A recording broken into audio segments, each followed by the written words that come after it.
আমাকে আটকানোর মতো প্রশ্ন করেছে, যারা আলেম তারা বুঝতে পেরেছে প্রশ্নের একটু গভীরতা আছে। বলতে যাচ্ছে সেই বুখারীর কিতাবুস সালাত হাদিস নাম্বার 735, আব্দুল্লাহ ইবনে ওমর রাদিয়াল্লাহু তাআলা আনহু তিনি হাদিস বর্ণনা করেছেন যে আল্লাহর নবী যখন রুকু করতেন, রুকুতে যেতেন এবং রুকু থেকে উঠতেন তখন রফল ইয়াদাইন করতেন। এটা ইবনে ওমর তিনি বলছেন, অথচ ইবনে ওমর স্বয়ং নিজে রফল ইয়াদাইন করেননি। তো যিনি হাদিস বর্ণনা করলেন তিনি রফল ইয়াদাইন করেনি, অতএব এ থেকে বোঝা যায় যে রফল ইয়াদাইন প্রথম জমানায় ছিল, সেই জমানায় মানসুখ হয়ে গেছে। তো যে বলেছে ইবনে ওমর রফল ইয়াদাইন করতো না, একটা দলিল পেশ করেন, একটা পেশ করে দেখান না ইবনে ওমর রফল ইয়াদাইন করতো না, একটা পেশ করে দেখেন। নাই, কোনো হাদিস সহিহ নয়। একটা হাদিস ইবনে ওমর থেকে 3-4টে বর্ণনা এসেছে, একটাও সহিহ নয়। আমার একটা বই লেখা আছে সালাফদের দৃষ্টিকোণে রফল ইয়াদাইন কি মানসুখ, 160 পৃষ্ঠার বই। মানে রফল ইয়াদাইন মানসুখ না এটাই প্রমাণ করা হয়েছে 160 পৃষ্ঠা ধরে। ইবনে ওমরের রিওয়ায়াত যেটা এসেছে এই হাদিস সহিহ নয়, যেটা মুসনাদে হুমায়দিতে এসেছে, শারহু মাআনিল আল আসারে এসেছে, মুসনাদে আবি আলা মাউসলিতা এসেছে, একই রাত বিভিন্ন জায়গায় এসেছে, এই সনদ সহিহ নয়। সুনান তিরমিজি খোলেন, 256 নম্বর হাদিস নিয়ে আসার পরে ইমাম তিরমিজি বলছে 17 জন সাহাবী রফল ইয়াদাইন করতেন এবং করার ফতোয়াও দিতেন। তাদের মধ্যে আব্দুল ইবনে ওমরের কথা নকল করেছেন ইমাম তিরমিজি, স্বয়ং তিরমিজিতে আছে। ইমাম বুখারীর জুজুল রফল ইয়াদাইন ফিস সালাত হাদিস নাম্বার 23, 26 আর 25, এই তিনটে জায়গাতে ইবনে ওমর রফল ইয়াদাইন করে নামাজ পড়তেন, এর প্রমাণ নিয়ে এসেছে। তার মানে বোঝা গেল ইবনে ওমর রাদিয়াল্লাহু তাআলা আনহু রফল ইয়াদাইন করতেন না, এই মর্মে কোনো সহিহ সনদে কোনো হাদিস নেই, বরং ইবনে ওমর রফল ইয়াদাইন করে সালাত আদায় করতেন। ডিটেইল জানার জন্য আমার বই লেখা আছে রফল ইয়াদাইন কি মানসুখ। কমপক্ষে এই বইটা রচনা করতে গিয়ে 400-এর অধিক গ্রন্থের সাহায্য নেওয়া হয়েছে। মানে 400টা আলাদা আলাদা হাদিসের গ্রন্থ, মানে বুখারী একটা আলাদা, মানে এরকম 400 যারা তাদের আসমাউল রিজাল থেকে শুরু করে উসুল ফিক এই সমস্ত নিয়ে আলোচনা করা হয়েছে। বইটা কিনে দেখতে পারেন ইনশাআল্লাহ। রফল ইয়াদাইন যে করতে হবে এটা দিবালোকের মতো প্রমাণিত। যারা বলছে মানসুখ, এটা সম্পূর্ণ মিথ্যা কথা, এটা সিটিংবাজি কথা। ইমাম আবু হানিফা কখনো রফল ইয়াদাইনকে মানসুখ বলে নাই। কারণ যে দম থাকে আমার সামনে যেখানে বসতে বলবে সেখানে বসে আমার সঙ্গে যেন প্রমাণ করে দেয় যে রফল ইয়াদাইন মানসুখ। যদি প্রমাণ করতে পারে এই মাইকের জীবনে মুখ লাগাবো না, আমার সামনে বসতে হবে। ওই আব্দুর রাজ্জাককে শুধু চ্যালেঞ্জ দিতে ভালোই পারে ওরা, কারণ জানে আব্দুর রাজ্জাক বিন ইউসুফ বাহাস মুনাজারা করে না, ওনার প্রয়োজনই হয় না, ওনার অনেক কাজ আছে। যে বাহাস মুনাজারা করে, যার করার মানে করাতে অভ্যস্ত, তাদেরকে চ্যালেঞ্জ করো না। আমি তো রেজাউল করিম আবরারকে বলেছি, রেজাউল করিম আবরার কেন, ওদের 14 গোষ্ঠী যারা আছে, রেজাউল করিম আবরার, লুৎফর রহমান ফরাজি, মুফতি শফিক কাশেমি, শামসুজ্জোহা আশরাফি, রিজওয়ান রফিকি, এই 5 জনের মধ্যে যে কোনো একজন যখন বসতে বলবে আল হাদিস থেকে ইখতিলাফি মাসালা নিয়ে, আমি তখনই তাদের সঙ্গে বসে তাদের মাসালাকে যদি উলঙ্গ করে ছেড়ে দিতে না পারি, এই মাইকে কোনো আলোচনায় করব না। এটা আমার অহংকার নয়। আমি সব জায়গাতে বলি এখনো বাংলাদেশে 20 দিন থাকবো, 10 দিন হয়ে গেল, 20 দিনের মধ্যে আমাকে বলুক যে কোথায় বসতে হবে, সেখানে বসতে রাজি আছি। আর আমার আলোচনা আমি করি তাদের বই থেকে, তাদেরকে আমি জবাই করে দিয়ে চলে যেতে পারবো ইনশাআল্লাহ। আমাদের অস্ত্র লাঠি তরল নয়, তারা লাঠি তরল দিয়ে মারামারি করতে পারে, আর আমাদের দলিল, আমাদের প্রমাণ তাদের এই বই। কি বললাম কথা বলেন, তাদের বই, এটা রেজাউল করিম আবরারের লেখা বই, হাতে পেয়েছে, এর পোস্টমর্টেম করেছি, 10খানা ভিডিও করেছি রেজাউল করিম আবরারের সিটিংবাজি। এখন পর্যন্ত একটা কথা বলেনি, 10টা ভিডিও করেছি যে চিটিংবাজি করেছে তার বইয়ে, একদম দিবালোকের ন্যায় মিথ্যা কথা বলেছে, হাদিসকে জাল তৈরি করেছে। আমার এই আলোচনাগুলো না হলে মিলিয়ন মিলিয়ন মানুষ দেখে ফেলেছে। এই কয়েকদিনের মধ্যে ফেসবুকে একটা লেখার মতো হাত তার আর সাহস জোগাচ্ছে না, হাতটাও হ্যান্ডিক্যাপ হয়ে গেছে। না তো আব্দুর রাজ্জাককে চ্যালেঞ্জ, আরে চিটিংবাজ আব্দুর রাজ্জাক বাস করে, ওকে চ্যালেঞ্জ করে লাভ কি? যে করে তার সঙ্গে বসে দেখাও না, তার সঙ্গে বসে দেখাতে হবে। আল্লাহ সুবহানাহু ওয়া তাআলা তুমি মানুষকে হেদায়েত দান করো, সকলে বলি আল্লাহুম্মা আমিন। আপনার আর শাইখ মুজাফফর বিন মহসিনের পিছনে সময় সময় লেগে থাকে কেন? আবরার আপনার আর শাইখ মুজাফফর বিন মহসিনের পেছনে সময় সময় লেগে থাকে কেন? রেজাল করিম আবরার আমার আর মুজাফফর বিন মোহসেনের পেছনে লেগে থাকে কেন? রেজাল করিম আবরার ভুল করে আমার পেছনে লাগতে আসবে না। শেখ মুজাফফর বিন মোহসেন হাফিজাহুল্লাহর পেছনে তার বই নিয়ে জাল হাদিসের কবলে রসুলুল্লাহ সালাত, এই বইটাকে নিয়ে বেশ কিছু ভিডিও বানিয়েছে। আলহামদুলিল্লাহ যতটা ভিডিও বানিয়েছে তারা পাল্টা জবাব আমি দিয়েছি। 20খানাটার ভিডিওর প্রত্যেকটা জবাব দিয়েছি, তার মুখ থেকে একটা শব্দ বের হয় নাই যে আমার ভিডিওর আবার জবাব দেয়। কেন? কারণ জবাব ও কেন, ও 14 গোষ্ঠী হলেও আর পারবে না, আমার পেছনে লাগতে আসবে না। এখন দেখে নিয়েছে যে আমি যখন যাকে ধরেছি তাকে উলঙ্গ যতক্ষণ না করেছি তখন ছাড়ি নাই। হিন্দুরা যদি আমার সামনে নিয়ে এসে দেন, ইনশাল্লাহ যে কোনো বিষয়, হিন্দুদের সঙ্গে মুসলিমদের মতভেদ আছে, নিয়ে আসুক। ইসলামকে যদি সুন্দর যদি ফুটে তুলতে না পেরেছি, জিন্দগিতে কোনোদিন আলোচনা করব না, এটা আমি গর্ব করে বলি। কারণ ইসলাম সত্য, একে বাতিলকে প্রমাণ করতে পারবে না, কারণ আমি সত্যের পক্ষে আছি। ভাই কিছুদিন আগে দেখেন নাই, ভারতের মুম্বাই থেকে মহেন্দ্রপাল আরিয়া ডক্টর জাকির নায়েককে 2000 সাল থেকে চ্যালেঞ্জ করে আসছিল। 2004 থেকে জাকির নায়েককে চ্যালেঞ্জ করেছে, জাকির নায়েক অ্যাকসেপ্ট করেনি। আমি 2 বছর আগে অ্যাকসেপ্ট করেছিলাম যে গরুর মাংস খাওয়া হিন্দু ধর্মগ্রন্থ অনুযায়ী জায়েজ না না জায়েজ। ভাই এই বিষয়ে আমার বিতর্ক দেখেন হিন্দু পণ্ডিতের সঙ্গে, অনেকে দেখেছেন। আমি 26খানা প্রমাণ দিয়েছি হিন্দু ধর্মগ্রন্থের আলোকে যে হিন্দু ধর্মগ্রন্থে গরুর মাংস খাওয়া শুধু জায়েজই নয়, বরং কেউ যদি খায় এটা অনেক ভালো, অনেক উত্তম। কেউ যদি সুন্দর বুদ্ধিমান সুন্দর সন্তান পেতে চায়, ছেলে সন্তান পেতে চায়, বৃহদারণ্যক উপনিষদ খণ্ডিকা নম্বর 6 অধ্যায় নম্বর 4 শ্লোক সংখ্যা 18 লেখা আছে, সে যেন একটা কষি গরুকে জবাই করে তার মাংস স্বামী স্ত্রী একসঙ্গে খেয়ে যদি সেক্স করে, ফিজিক্যাল রিলেশনে যায়, তার নাকি বুদ্ধিমান সন্তান জন্মগ্রহণ করবে। এটা উপনিষদে আছে। চারক সংহিতা 2য় অধ্যায় আছে, কারো যদি বেশি খুশখুশে কাশি হয়, মানে আমার হচ্ছে, কারো যদি বুদ্ধি বেশি করতে চায় তাহলে গো মাংস ভক্ষণ করতে হবে। স্পষ্ট লেখা আছে ঋগ্বেদ মন্ডল 10 শুক নম্বর 84 মন্ত্র নম্বর 23, 13 আর 14 লেখা আছে ভগবান ইন্দ্র সে পরিষ্কার ভাবে বলছে আমাকে গরুর মাংস নিয়ে এসে দাও, আমি এটা খাই আর মোটা হই। একাধিক আছে, আমি 26খানা হিন্দু ধর্মগ্রন্থের শ্লোকার মন্ত্র দেখে প্রমাণ করে দিয়েছি যে হিন্দু ধর্মগ্রন্থে গো মাংস খাওয়া জায়েজ। আমার কাজ কি জানেন? আমার ডিবেটের একটু তরিকাটা আলাদা, পদ্ধতি আলাদা। মানে যখন হিন্দুদের সঙ্গে বাহাস করি তাহলে আমি কোরআন হাদিস নিই না, আমি হিন্দুদের বই থেকে চালিয়ে দিই। মানে তাদেরকে ভুল প্রমাণ করে কোরআন হাদিসের দরকার নেই। তারা যে বই ব্যবহার করে, রামায়ণ বলেন, মহাভারত বলেন, বেদ বলেন, উপনিষদ বলেন, তাদের যে কোনো প্রাণ শাস্ত্র বলেন, সংহিতা শাস্ত্র বলেন, তাদের ধর্মগ্রন্থদের তাদেরকে ভুল প্রমাণ করি। যেমন খ্রিস্টানদের সঙ্গে আমার বিতর্ক আছে, খ্রিস্টানের সঙ্গে বিতর্ক করার সময় কোরআন হাদিস নিই না, তাদের বাইবেল থেকে তাদেরকে ভুল প্রমাণ করতে পারি। আর কোনো মুকাল্লিদকে যদি ভুল প্রমাণ করতে হয়, আমাদের আহলে হাদিসদের বইয়ের দরকার নেই। তারা যে বই রচনা করেছে সে বই থেকে তাকে ভুল প্রমাণ করতে পারবো ইনশাআল্লাহ, তাদের লেখা বই থেকে। এটা আমার একটা নতুন উসুল। আল্লাহ সুবহানাহু ওয়া তাআলা তুমি কবুল করো, পড়ি আমিন। ডক্টর এনায়েতুল্লাহ আব্বাসী 10 লাখ টাকার চ্যালেঞ্জ করছে, যদি বুকের উপর হাত বাঁধা দলিল দিতে পারে। আচ্ছা, আপনাদের এনায়েতুল্লাহ আব্বাসী 10 লাখ টাকা চ্যালেঞ্জ করেছেন। আমারও যেন কে আমাকে 2-3 জন আপনাদের এই এলাকা থেকে মেসেজ পাঠিয়েছে এবং ভিডিওটা পাঠিয়েছে, আবার প্রশ্ন করেছে। আমাকে একটু খোঁজার সময় দেন, একটু সময় দেন, তাহলে আমি পেয়ে যাব যে তার ভিডিওটা। হ্যাঁ, পেয়েছি।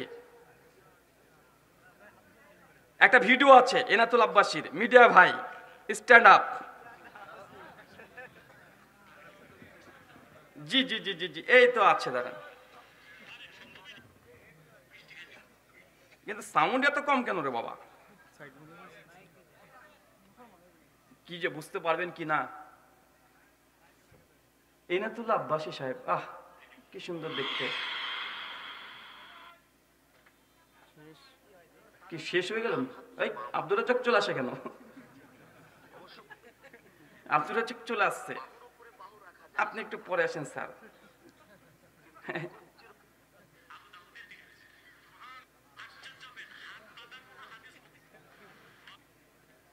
আপনাদের এখানে নেট দুর্বল। আচ্ছা, এখানে দেখেন,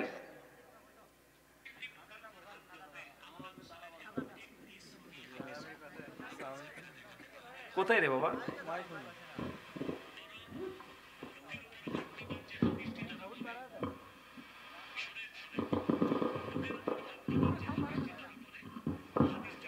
আমাকে বলে ফুল সাউন্ড রে বাবা। আচ্ছা যাই হোক, ভিডিওটা লিখলে পাওয়া যাবে।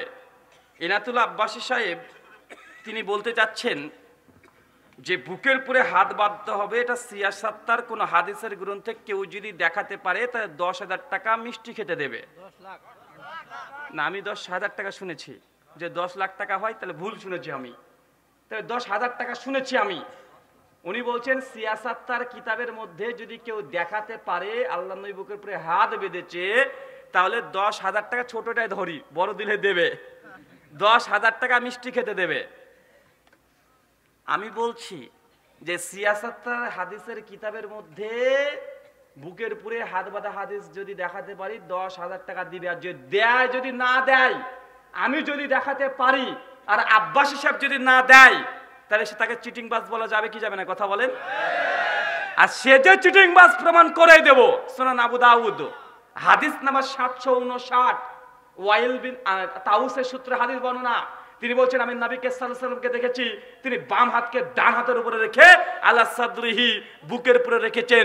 সুনান আবু দাউদ হাদিস নাম্বার 759 খুলে দেখেন, এই হাদিস পেয়ে যাবেন।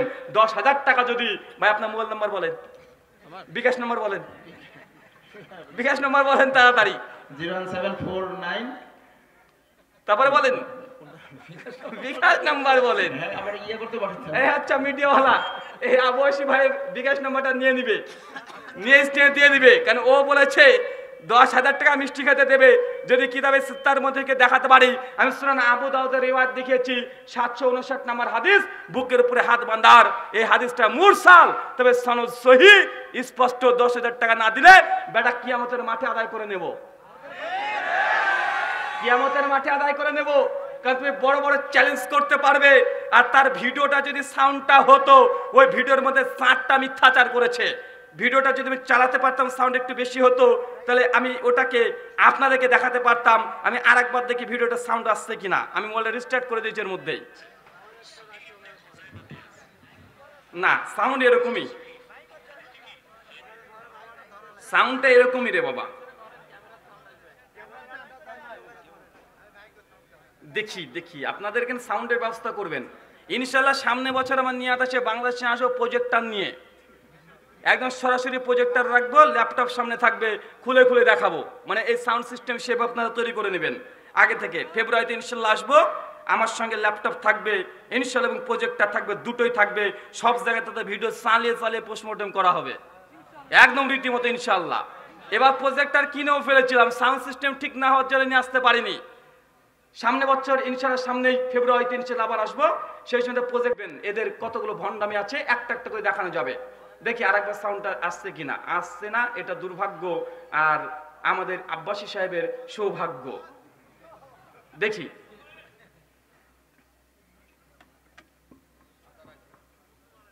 কি রে বাবা, কি রে ভাই, এটা পীর মানুষ তো মনে হয় কোনো কিছু জাদু মন্ত্র করেছে মনে হয়।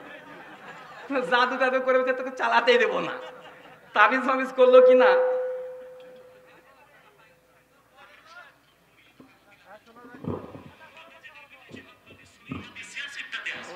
ও বাবা, যদি দেখাতে পারে 10,000 টাকা মিষ্টি খেতে দিব। 10,000 মানে উনি পরিষ্কার ভাবে কি বললেন ভাই, বুকের পুরে হাত বাঁধা সিয়াসাত তার কোনো কিতাবে নাই। যদি কেউ দেখাতে পারে 1010 টাকা শুধুমাত্র কি দেবে, মিষ্টি খেতে দেবে। আমরা তো সুনান আবু দাউদ 759 নম্বর হাদিস দিয়েছি, আর আমাদের আবু আসিফ ভাইয়ের নাম্বার, বিকাশের নাম্বার দেওয়া থাকবে। যদি না দেয় ও সিটিং বাজ কিয়ামতের মাঠে নিয়ে নেবো 10,000 টাকা। 1 মিনিট, সুনান আবু দাউদ 759। জি, আরেকটা দেখেন কি বলছে, ডিটেল আলোচনা শুনেন। কেউ বলতে পারে যে একটু চালালেন কেন, কারণ ভক্তর তো অভাব নাই। রাম ভক্ত, হনুমান আর এর ভক্ত অনেকগুলোই আছে। দেখেন পুরুষ ব্যক্তি বুকের উপর হাত রাখবে, আল্লাহ রাসূলের এমন একটি সহিহ হাদিসও নামাজীরা দেখাতে পারবে না। বরং বুকের উপর হাত বাঁধার যে হাদিসটি তারা বলে, শুনেন শুনেন, বুকের উপর হাত বাঁধার যে হাদিসটি তারা বলে, হাদিসটি বর্ণনা করেছেন ওয়াইল ইবনে হুজর রাদিয়াল্লাহু তাআলা, কিন্তু হাদিসটি সিয়াসিত্তায় নাই। কথা বুঝতে পারছেন? সহিহ ইবনে খুজাইমাতে আছে। এই হাদিসটি জয়ীফ, হাদিসটি কি দুর্বল। আমরা যে বুখারী তো নাই, মুখের উপর হাত বাঁধার কোনো হাদিস নেই। বরং আশ্চর্য হবেন, হাত বাঁধার কোনো হাদিস বুখারীতেও নাই, মুসলিমও নাই। এই চিটিংবাজি, এটা একটা চিটিংবাজি। বলছে হাত বাঁধার কথা হাদিস বুখারীতে নাই, মুসলিমেও নাই। বলছে স্থান তো বাদ দেন, হাত বাঁধার কথা নাকি বুখারীতেও নাই, মুসলিমও নাই। বেটা বুখারীও পড়েনি, মুসলিমও পড়েনি। আর সেই বুখারী প্রথম খণ্ডে 104 পৃষ্ঠা, কিতাবুস সালাত, হাদিস নাম্বার 740, ইসবাত সালবিন সাদ থেকে হাদিস বর্ণনা আছে যে আল্লাহ নবী বাম হাতের উপরে ডান হাত রাখতেন। কোথায় রাখতেন? বুখারীতে নেই। কোথায় রাখতেন? সুনান আবু দাউদ 759 এসেছে। এরা যে এত বড় বড় কথা বলে ভাইজান, আমার ভাবতেও অবাক লাগে। হচ্ছে বুখারী মুসলিমে হাত বাঁধারই নাকি কথা নাই। আরে ভাই আছে, শুধু স্থানের কথা নাই। কার বক্তৃতা মানে শুনেছে, শুনে শুনে সে বক্তৃতা করতে লেগেছে। দেখেন, তারপরে দেখেন ভাই, এরভাবে আলোচনা করতে গেলে অনেক বেশি লম্বা সময় লেগে যায়। সেই হাদিস নাই যেটা মাযহাবীরা বলে তা ওয়াইল বিন হুজুর থেকে বর্ণিত, সিয়াসিত্তার হাদিস না, সহিহ ইবনে খুজাইমার হাদিস। আর আমরা যে নাবির নিচে হাত বাঁধি, এটা হযরত আলী থেকে বর্ণিত। এটা সিয়াসিত্তার 3টা কিতাবে আছে, নাসাইতে, আবু দাউদে, তিরমিজিতে। সুবহানাল্লাহ, হযরত আলী থেকে বর্ণিত। ভাইজান ইনি এর মধ্যে একটা চিটিংবাজি কথা বলেছেন। উনি বলছেন আব্বাসী সাহেবকে চ্যালেঞ্জ করলাম, ও তো বলেছে মিষ্টি খাওয়ার জন্য 1010 টাকা দেবে, আমি ওকে টিস্যু পেপার কেনার জন্য 20,000 টাকা দেবো। ইন্ডিয়ান, বাংলাদেশ করলে 30,000 হয়ে যাবে ইনশাআল্লাহ। আমার টাকার দামও বেশি, ইন্ডিয়ান টাকার দাম বেশি না ভাই। উনি বলছেন নাবির নিচে হাত বাঁধার কথা নাকি সিয়াসাত্তার 3টা হাদিসে কিতাবে আছে, এক আবু দাউদ, তিরমিজি আর নাসাই। চ্যালেঞ্জ করলাম আব্বাসী তার 14 গোষ্ঠী মিলে সুনান নাসাই থেকে নাবির নিচে হাত বাঁধার একটা হাদিস দিয়ে দিক, ওকে 30,000 টাকা দেবো টিস্যু পেপার কেনার জন্য। নাসাই থেকে দেখাক, সুনান তিরমিজি থেকে দেখিয়ে দিক। আলী থেকে যে বর্ণনা এসেছে বলছে যে রিওয়ায়াত করেছে এটাও জাল। তিরমিজির মধ্যে হাত বাঁধার কোন সহিহ সনদ তো দূরের কথা, সনদ সহ কোনো হাদিসই নাই। সুনান নাসাই তো হাত বাঁধতে হবে নাবির নিচে না, বুকের উপরে এই মর্মে কোনো হাদিসই নাই। ও বানোয়াট জালিয়াতি করে সিটিংবাজি করে চলে গেল। হ্যাঁ, আবু দাউদে আছে, আবু দাউদের কথা ঠিক বলেছে। আবু দাউদ 757 আর 58 নম্বর হাদিসে এসেছে যে আলী থেকে যে তিনি নাবির নিচে হাত বাঁধার কথা বলেছেন, এই হাদিস ইমাম আবু দাউদ ওখানেই বলছে হাদিসটা যায়ীফ। কারণ এখানে আব্দুর রহমান ইবনে ইসহাক আল কুফি আল কুরাইশি আল ওয়াসতি একজন রাবি আছে মুহাদ্দিসদের ঐক্যমতে, সে যায়ীফ আবু দাউদের মধ্যে আছে। যদি আবু দাউদে না থাকে, আমি চ্যালেঞ্জ করলাম জিন্দেগিতে বুকের উপরে হাতই বাঁধবো না, নাবির নিচে বাঁধবো। কথা মনে বুঝতে পারেননি? ওর মাত্র 1 মিনিটে 4টে বড় বড় টাটকা মিথ্যাচার, তো চিটিং বাস বলা যাবে না? ও বলছে সিয়াসাত্তার মধ্যে নাকি বুকের উপরে হাত বাঁধার কথা নাই। বেটা আবু দাউদ 759 আছে, খুলে দেখে নাও। 2 নম্বর সিটিং বাজি করেছে বুখারী মুসলিমে নাকি হাত বাঁধারই কথা নাই, বুখারীতে আছে 740 নম্বর হাদিস, খুলে দেখে নাও। ও বলছে সুনান তিরমিজি, নাসাই আর আবু দাউদে নাকি নাবির নিচে হাত বাঁধার কথা আছে।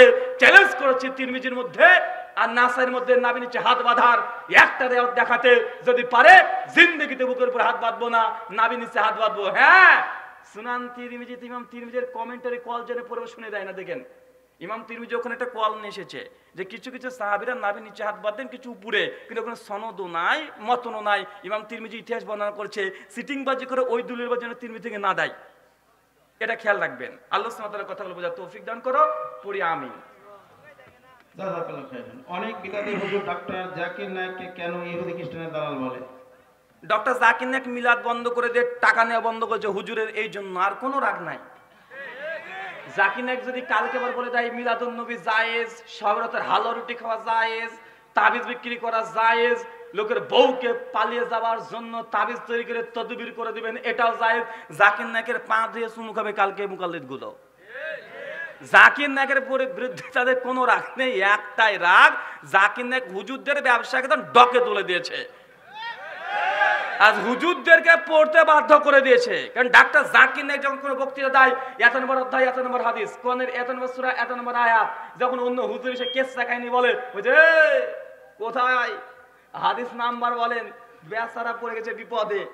এ কি আসলো রে ভাই, বক্তৃতা দিলেই বলেছে রেফারেন্স দেন রেফারেন্স দেন। এই যে এখন বক্তা দেখে পড়তে হচ্ছে, বক্তা তার বিরুদ্ধে কথা বলতে শুরু করেছে, কারণ বক্তা তো মহিলাদের ওয়াজ করে বক্তৃতা দিয়ে চলে যায়। কিন্তু এখন জনসমুদ্র এরা সচেতন হয়ে গেছে, না হ্যাঁ হাদিস বলার আগে হাদিস নাম্বার বল, আগে হাদিস নাম্বার বল দেখবো। এই যে ডক্টর জাকির নায়েক এই ট্র্যাডিশনে মুসলিমদের চালু করে দিয়েছে, এই জন্য হুজুরদের খুব রাগ, তার জন্য যা ইচ্ছা তাই বলে, জাকির নায়েকের টাই ধরে নাড়ানাড়ি করে। কিছু যখন পারে না, ডক্টর জাকির নায়েক টাই পরে, যে তোর বাপের কি টাই পরে তো নেন। সেটা আচ্ছা, যারা ব্রাদার আলু হোসেনের বই সংগ্রহ করতে ইচ্ছুক তারা মঞ্চের বাম পাশে বই আছে, সংগ্রহ করতে পারেন। পরবর্তী প্রশ্ন, আপনি দৈনিক কত ঘন্টা লেখাপড়া করেন? আমি দৈনিক কত ঘন্টা পড়াশোনা করি? এখন তো ভাই 1 ঘন্টা পড়াশোনা হয় না, ওই গাড়িতে যতক্ষণ থাকি ততক্ষণ পড়ি, মানে গাড়িতে যতক্ষণ সফর করি সেই সময়টাই পড়া হয়। আর পড়ার কোনো মানে ঘন্টা টন্টা আমার নাই, বাড়িতে যতক্ষণ থাকি এরপরেই থাকি। কথা বুঝতে পারলেন? আমার কাজ নাই, শুধু পড়াটাই আমার কাজ। মানে যতক্ষণ থাকি আমি এই পড়াশোনার মধ্যেই থাকি, নির্দিষ্ট নাই। যখন ফ্রি থাকি কবে 16 ঘন্টা 17 ঘন্টা 18 ঘন্টা পার হয়ে যায়, ঠিক নেই। আবার কবে দেখা যাচ্ছে 10 ঘন্টা 12 ঘন্টা হয়। তো মিনিমাম আজ পর্যন্ত 10 ঘন্টার নিচে কখনো পড়েছি এই 2013 সালের পর থেকে আমার মনে নাই। জি। জাযাকাল্লাহ খাইরান। অনেক হানাফি হুজুর বলে আপনি নাকি কোরআন শরীফ শুদ্ধ করে পড়তে পারেন না। সহিহ বুখারী হাদিস নাম্বার 758-59 পড়বেন। সাল বিন সাদকে কুফার অধিবেশনে এসে বলছে যে সাল বিন সাদ, তুমি কোরআন মাজিদ ঠিক করে পড়তে পারো না। যারা কুফাবাসীর অধিবাসী তারা সব সময় এই কিরাতের পেছনে সাহাবীদেরকে অভিযোগ করেছে যে তোমাদের কিরাত ঠিক নাই। এক শ্রেণীর মানুষ আছে তারা সবসময় কিরাতের পেছনে ছুটছে, যদি ফেরেশতা জিবরাইলও পড়ে তবু এসে বলতো জিবরাইল এটা কি পড়লা, জিবরাইল হয়তো শিখাতে আসবে, মানে এমন কেউ কিছু ভাব নাই। ভাই এ কথা সবাই জানে, আমি সেইভাবে মাদ্রাসা থেকে ফারাগাত করিনি, আর আমি কখনো দাবিও করিনি আমি কোনো আলেম, আমি কোনো আল্লামা, আমি কোনো কারি, বা আমি এই মঞ্চে এসে কিরাতের প্রতিযোগিতা দিতেও আসিনি। এসেছি কথা বলেন ভাই? তাই আমার কিরাতের মধ্যে টুটি বিচুটি আছে, নিজেই স্বীকার করি। তো যখন নিজেই স্বীকার করছি তোমার অভিযোগ করাটাই বৃথা। এখন তুমি যদি মনে কর না কিরাত শুদ্ধ হতে হবে, বেটা কিরাতের প্রতিযোগিতা যদি করতে হয় আমারও দরকার নেই, শেখ মুজাফফর বিন মহসিনের দরকার নেই, আব্দুর রাজ্জাককে তার চ্যালেঞ্জ করে দরকার কি? কিরাত প্রতিযোগিতা যদি করতে হয় আব্দুর রাজ্জাক বিন ইউসুফের মাদ্রাসার ছাত্র আছে জামিয়া সালাফিয়ার 4 বছরের ছেলে, তার সঙ্গে তোমাকে বসিয়ে দেবো, তার সঙ্গে পড়ে দেখাইও। আমাদের দরকার নাই, যখন কিরাত হবে কিরাতের ছাত্র আলাদা আছে। কথা বুঝেন নাই ভাইজান? আরে গরুর ডাক্তার আলাদা, ছাগলের ডাক্তার আলাদা, শুয়োরের ডাক্তার আলাদা। তো এখন কিরাত প্রতিযোগিতা হলে বা আমাদের জামিয়া সালাফিয়ার ছাত্ররা নাই?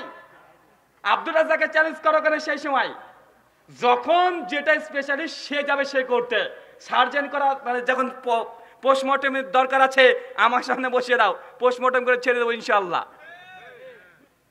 এই জন্য বলি ভাই, এগুলো আসলে নিজেদের মাযহাবকে বাঁচানো, নিজেদের ইজ্জতকে রক্ষা করা। মানে এতবার করে তাদেরকে বলা হচ্ছে যে বসো, একবার বসো, রেজাল্ট করিম আবরার একবার বসো বসো, ও বেটা বসতে রাজি না, কারণ ও জানে যদি বসি ওর সঙ্গে এই জেনারেল শিক্ষিত আহলে একটা ছেলে ওকে উলঙ্গ করে দিয়ে ইতিহাস রচনা করে দিবে। ওর ভালোভাবে জানা আছে, আর 5 জনে জানা না থাকলেও ওটুকু ভালোভাবে জানে না। আমি এত গর্ব করে বলছি, হিম্মত থাকলে বসতে পারে একবার নাকি? শুকরিয়া। আপনাকে কেন দ্বিতীয় জাকির নায়েক বলা হয়, এই বিষয়ে আপনার মতামত? ভাই আমাকে দ্বিতীয় জাকির নায়েক বলে জেলখানায় ঢোকানোর চেষ্টা করিয়েন না, কারণ এমনি জাকির নায়েকের নামে হোলি আর্টিজেনের কেস দিয়ে আপনারা এই ভারতবর্ষ থেকে তাড়িয়ে দিয়েছেন। আমি তার জন্য 2014 সালে বলে দিয়েছি বাংলাদেশে ঢুকেই আমার নামের পরে লিখতো জাকির নায়েক, বাংলা জাকির নায়েক, জাকির নায়েকের অনুরূপ। যে ভাই মাফ করবি বাপ, এই জাকির নায়েক আমার নামে লিখেন না, লিখলে আমাকে ছোট জাকির নায়েক বলে জেলখানায় অস্ত্রে ঢুকবে। এখন জেলখানায় যদি আমাকে রাখতে চান তাহলে বলেন, যদি মনে হয় যে না জেলখানে আমি থাকি তাহলে জাকির নায়েক বলেন আমাকে। ভাই জাকির নায়েক বলিয়েন না ভাই, আমি জাকির নায়েক হতেও চাই না। আমি জাস্ট জাকির নায়েকের আলোচনা বক্তৃতা থেকে প্রভাবিত, আলহামদুলিল্লাহ তার আলোচনার ডিবেটের কৌশল, আলোচনার টেকনিক এগুলো আমি তার কাছ থেকে শিখেছি। তার জন্য অনেকটা হতে পারে আমার কথা বলার ধাস তার দিকেও চলে যায়, কেন আমি ডিবেটের কৌশল আলহামদুলিল্লাহ ডক্টর নায়েকের কাছ থেকে আমার নেওয়া, ওখান থেকে শেখা। তার জন্য জাকির নায়েক আমি না, উনি জাকির নায়েক, জাকির নায়েক ও আলাদা মাস্টারপিস। ওটা একটা আলাদা সম্পূর্ণ। জি, শুকরান। ফরজ সালাতের পর সবাই মিলে হাত তুলে মুনাজাত করা যাবে কি? মাশাআল্লাহ। ফরজ নামাজের শেষে সম্মিলিত মোনাজাত করা যাবে কি যাবে না, এটা নিয়ে তো অনেক সমস্যা। স্বয়ং আহলে হাদিসদের মধ্যে সমস্যা আছে। মানে অনেক মানুষ মনে করে যে ভাই দোয়া করব হাত তুলবো না, এটা হয়। কিছু কিছু মানুষ আবার বলে দেখুন ভাইজান, আরে দোয়া করছি হাত তুলছি না তাই হয়, মানে মানতে চায় না। মানে ও মনে করে দোয়া মানে হাত তুলতে হবে, হাত না তুলে দোয়া হয় না। ভাই এমন মানুষের ধারণা আছে না নাই? এটা হচ্ছে করোনা ভাইরাস। করোনা ভাইরাস কেউ দেখেন না, কিন্তু এটা জেনে রাখেন, করোনা ভাইরাস যারা মনে করছেন দোয়া মানে হাত তুলতে হবে, হাত না তুলে দোয়া হয় না, এটা হচ্ছে 1 নাম্বার করোনা ভাইরাস। ভাই দোয়া করার 3টে পদ্ধতি আছে। কয়টা? 3টা পদ্ধতি আছে। কিছু কিছু দোয়া আছে শেখ একা জিহ্বা নড়ে নড়ে পড়বে, দোয়া হয়ে যাবে, হাত তোলার দরকার নেই, ইমামকে ডাকারও প্রয়োজন নেই। প্রমাণ, মসজিদে ঢোকার দোয়া আছে না নাই? মসজিদ থেকে বের হওয়ার দোয়া আছে না নাই? হাত তুলেন, ইমামকে ডাকেন। বাথরুম ঘরে ঢোকার দোয়া আছে না নাই? হাত তুলেন। বাথরুম ঘর থেকে বেরোর দোয়া আছে না নাই? হাত তুলেন। পোশাক পরার দোয়া আছে না নাই? হাত তুলেন। জুতো পরার দোয়া আছে না নাই? হাত তুলেন। আয়নাতে মুখ ঢাকার দোয়া আছে না নাই? হাত তুলেন। গাইতে দোয়া আছে না নাই? হাত তুলেন। এত জায়গায় দোয়া আছে ভাই, কেউ হাত তুলে দোয়া করেন? তা আপনি যে মনে করছেন দোয়া মানেই হাত তুলতে হবে, হাত তুলবো না পা তুলবো এই নিয়ে ঝামেলা করছেন। আর দোয়া মানেই হাত তুলে আপনাকে কে বলেছে? অজস্র দোয়া আছে যেখানে হাত তুলতে হয় না, শুধু মুখ দিয়ে পড়লেই হয়ে যায়। বা স্ত্রী সহবাসের দোয়া আছে না নাই? স্ত্রী সহবাস বোঝেন? বাচ্চারা কানে আঙ্গুল দাও। স্ত্রী সহবাসের দোয়া আছে না ভাই? কারা কারা সেই সময় হাত তুলে করেন? একটু হাতটা তোলেন তো দেখি একটু। কে সেই সময় যে হুজুর দোয়া নিয়ে মারামারি করছে তাকে রাত 12টা পরে ফোন করবেন, ফোন করবো, হুজুর তাড়াতাড়ি বাড়ির পেছনে আসেন, খবর আছে। আপনি দোয়া পড়বেন আর আমরা স্বামী স্ত্রী আমিন আমিন বলবো, তারপরে শুরু। মানে দোয়া মানে হাত তোলা। ও বলছে দোয়া করবো হাত তুলবো না তাই হয়? ভাই দোয়া মানে হাত তোলা নয়। অজস্র দোয়া আছে যেখানে হাত তুলতে হয় না। যেমনটা বললাম, ফরজ নামাজের পরে দোয়া আছে, তবে হাত তুলে ইমামের সঙ্গে করার কোনো হাদিস সেই সনদে প্রমাণিত নয়। এই কথা আমরা বলে আসছি দীর্ঘদিন ধরে। শাইখুল ইসলাম ইমাম ইবনু তাইমিয়া রাহিমাহুল্লাহ আল মুতাফা 788 হিজরি তার মাজমুল ফাতোয়া 22 খণ্ডের 519 পৃষ্ঠায় সেই সময় বলে দিয়েছে বিদআত। ইমাম ইবনু কাইয়িম আজ-জাওজাই রাহিমাহুল্লাহ মৃত্যু 755 হিজরি, তাই জাদুল মাদ 2য় খণ্ড 249 পৃষ্ঠায় বলেছে বিদআত। আপনাদের বাংলাদেশের গরিবের তাকি উসমানী কে বলেন তো ভাই? গরিবের তাকি উসমানী, গরিবের আবু হানিফা, ওর একটা বই আছে আপনি কিভাবে নামাজ পড়বেন। বেচারা অনেক চেষ্টা করেছে আহলে হাদিসদেরকে পদদলিত করার, কিন্তু বেটা হাদিস ঘেটে ঘেটে যখন দেখছে হাত তুলে মোনাজাত করা কোনো দলিলই প্রমাণিত নয়, সর্বশেষ তার বই স্বীকার করে নিয়েছে যে হাত তুলে মোনাজাত করা এটাও বিদআত। বলেন আলহামদুলিল্লাহ। এই দেখেন তার বই 159 নম্বর পৃষ্ঠা, রেজাল করিম আবরার চিটিংবাজ। তবে এই মাসলা যখন বর্ণনা করি তখন বলি কিউট বয়। সোনামণি সুন্দর একটা কথা লিখে গেছে, এত সুন্দর কথা লিখেছে, আশেপাশে আলেম ওলামারা বসে আছে। রেজাল করিম আবরারের বই, আপনি কিভাবে নামাজ পড়বেন। এখন মুফতি রেজাল করিম আবরার গোটা বাংলাদেশকে আহলাদিসদেরকে চ্যালেঞ্জ দিয়ে বেড়াচ্ছে। তারপর 159 নম্বর পৃষ্ঠা পরিষ্কারভাবে শেষ নিয়ে লিখছে, অনেক শহরে ফরজ নামাজের পর হাত তুলে দোয়া করার প্রচলন হয়ে গেছে, রাসূলের যুগে এটা প্রমাণিত নয়। পরিষ্কারভাবে বলছে প্রমাণিত নয়। এরপরে কি লিখছে, বিশেষ করে পাবন্দি সহকারে। পাবন্দি মানে কন্টিনিউয়াসলি, প্রতিনিয়ত, প্রত্যেক দিন। পাবন্দ মানে উর্দু ভাষা এটা, পাবন্দির সঙ্গে। তবে হ্যাঁ, ফরজ নামাজের পরে অনেক দোয়ার কথা প্রমাণিত আছে, কিন্তু সেগুলোতে হাত তোলার কথা নাই। কথা বুঝতে পারলেন না ভাইজান? হানাফি দেওবন্দি গুড়া মুকাল্লিদ, কঠোরপন্থী, একদম আহলেদের চোখের কোনা দেখতে পায় না। তারপরেও বেটা সর্বশেষ পর্যন্ত সিদ্ধান্ত দিয়েছে সেও যে হাত তুলে দোয়া করার মর্মে কোন সহিহ হাদিস প্রমাণিত নাই। আপনাদের বাংলাদেশে আরো একটা বই আছে হানাফি দেওবন্দি বেরলভীদের বই দেখাচ্ছি, কারণ ভাই আহলে হাদিসরা বিদাত করে না, দেওবন্দি বেরলভীরা অজস্র বিদাত করে। তারা যে মাসালাকে বিদাত বলেছে সেটা আহলে হাদিসরা করবে, এটা আহলে হাদিসদের যেন লজ্জা। কথা বুঝলেন না? যারা বিদাতকে বলে বিদাতে হাসানা সাইয়া, ভাগ করে দেওবন্দি বেরলবিরা অনেক বিদাত করছে, তারাই যদি কোনো জিনিসকে বিদাত বলে দেখায় তো ভাই আহলে হাদিসদের কাছে কোনো সন্দেহ থাকতে পারে? আর দেখেন তাদের এই যে একটা বই ফাইজুল কালাম আল কাউসার থেকে ছাপিয়েছে বাংলাদেশের বিখ্যাত আলেমে দিন হাটাজারি মাদ্রাসার, আপনারা সকলেই জানেন যে হাটাজারি মাদ্রাসার ফয়জুল্লাহ, মুফতি ফয়জুল্লাহ সাহেব, নাম শোনেন নাই? এই বইয়ের 129 নম্বর পৃষ্ঠায় তিনি একটা অধ্যায় রচনা করে দিয়েছেন যে দুয়ার সময়তে হাত তুলে মোনাজাত করা এটা বিদআত, ডিটেল আলোচনা করেছে। দেখেন দেওবন্দিরা স্বীকার করে নিচ্ছে আস্তে আস্তে, হানাফিরা স্বীকার করে নিচ্ছে, তো আহলে হাদিস অনেকে আছে তারা মোনাজাতকে ছাড়তে যাচ্ছে না।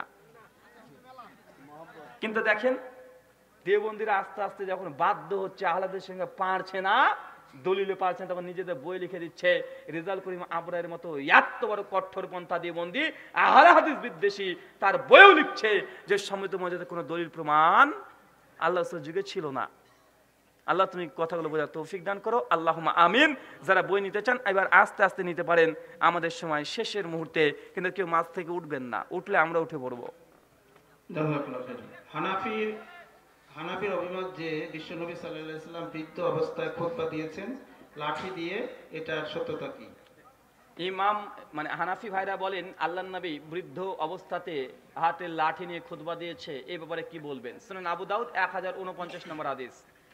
আল্লাহর নবী জুম্মার সময়তে তিনি হাতে খুতবা তিনি দিতেন, ঈদের ময়দানেও তিনি খুতবা দিয়েছেন হাতে লাঠি নিয়ে। তো আল্লাহর নবী এটা দিয়েছেন, বৃদ্ধ বয়সে দিয়েছে, এই কথা আপনাকে কে বললেন? কথা বলে কিছু কিছু সামনে বলেন, লোকজন তো বুঝতে পারতেছে না। আরো সামনে যেতে হবে। আচ্ছা, নাইমার চেয়ে কানামা ভালো। তো মূল বিষয় হচ্ছে এটা যে আল্লাহর নবী বার্ধক্যের কারণে লাঠি নিয়েছে, এ কথা সঠিক নয়, এটা কোনো কোরআন হাদিস থেকে প্রমাণিত নয়, এটা হুজুরের নিজস্ব কথা। শুকরিয়া। 10টি জীবিত মাছ প্রত্যেক মাছ কাটার সময় বিসমিল্লাহ বলতে হবে কি, নাকি একটাতে বললেই হবে? 10টা মাছ যখন কাটবেন তখন কি একটাতে বিসমিল্লাহ বলবেন না সবগুলোতে কাটবেন? প্রত্যেকটা প্রাণী আলাদা আলাদা প্রাণী, আলাদা আলাদাভাবে বিসমিল্লাহ বলতে হবে। এখন আব্দুর রাজ্জাক বিন ইউসুফের স্টাইলে প্রশ্নের উত্তর দেওয়া হবে। আমার হানাফি বন্ধু আমাকে কালা হাড্ডি বলে, আমার করণীয় কি? দোয়া করা, এটা আব্দুর রাজ্জাক স্টাইল হবে এখন। আসসালামু আলাইকুম হুজুর, আমি নামাজ পড়ি কিন্তু আমার বউ নামাজ পড়ে না, আমি কি করব? দোয়া করেন। আসসালামু আলাইকুম, বেতের নামাজের দোয়া কুনুত পড়বে না, না পারলে নামাজ হবে কি? কুনুত না পড়লেও নামাজ হবে, জরুরি ভিত্তিতে কুনুত মুখস্থ করতে হবে। হুজুর লিল্লাহি তাকবীর ও নারায়ে তাকবীর এই দুটোর মধ্যে পার্থক্য কি? নারে তাকবীর মানে জোরে বলো, লিল্লাহি তাকবীর এটাই বলবেন, এটা বেশি সঠিক কথা। ইসমে আজম কখন পড়তে হবে এবং কিভাবে পড়তে হবে? ইসমে আজম অনেক জায়গাতে পড়া যায়, যদি চান এখন পড়বেন এখনো পড়তে পারেন। রাসূল সাল্লাল্লাহু আলাইহি ওয়াসাল্লাম মিরাজে গিয়েছেন বোরাক নামক বাহনে চড়ে এবং রফ নামক বোরাকে চড়ে মিরাজে গিয়েছেন, কিন্তু দিয়ে আসলেন কিসে চড়ে, ফিরে আসলেন কিসে চড়ে? ভাইজান প্রশ্ন করেছেন আল্লাহর নবী তিনি বোরাকের পিঠে চড়ে মেরাজে গিয়েছেন, এ কথা সঠিক নয়। আল্লাহর নবী যেটা মেরাজে, যেটা মসজিদুল হারাম থেকে বাইতুল আকসা পর্যন্ত গিয়েছে বোরাকে, তারপরে তিনি মেরাজে যেটা গিয়েছেন এটা সিঁড়ির কথা বুখারী মুসলিমে হাদিসে এসেছে। কথা কি বুঝতে পারছেন? অনেকে মনে করে যে গোটাটাই নাকি বোরাকে চলে গেছে আকাশে, জি এমনটা নয়। বাইতুল মুকাদ্দাস পর্যন্ত গিয়েছে। বুখারী মুসলিম মিরাজুদ্দের হাদিসগুলো ভালোভাবে পড়েন, এই যে বলে গেলাম ভালোভাবে পড়েন, এবার আপনার চোখে চলে আসবে যে আমার কথাটা সত্য। শুকরিয়া। আল্লাহ তাআলা পৃথিবীতে মানুষকে কেন পঙ্গু করে পাঠায়? আল্লাহ পরীক্ষা করছে। সূরা বাকারা আয়াত নম্বর 155, সূরা আলী ইমরান আয়াত নম্বর 186। আল্লাহ সুবহানাহু ওয়া তাআলা ছেলে সন্তান মেয়ে সন্তান স্ত্রী কন্যা পুত্রদের ভালো মন্দ দিয়ে আল্লাহ পরীক্ষা করেন, ইমতিহান। সর্বশেষ প্রশ্ন, মহিলারা হায়েজ অবস্থায় কোরআন হাতে না ধরে পড়তে পারবে কি? মেয়েরা হায়েজরত অবস্থাতে কোরআন টাচ করবে না, যদি মুখস্থ থাকে মুখস্থ পড়তে কোনো সমস্যা নেই। দেওয়ালে লেখা আছে পড়তে কোনো সমস্যা নেই, মুখস্থ আছে পড়তে কোনো সমস্যা নেই, দূরে কোনো জায়গায় লেখা আছে পড়তে কোনো সমস্যা নেই। আপনার সবার সেক্রেটারি 10,000 টাকা দিয়েছেন, আল্লাহ সুবহানাহু ওয়া তাআলা তার দোয়া দান তুমি কবুল করো, সকলে পড়ি আল্লাহুম্মা আমিন। 1000 টাকা দিয়েছে, আল্লাহ সুবহানাহু ওয়া তাআলা তার দান তুমি কবুল করো, আল্লাহুম্মা আমিন।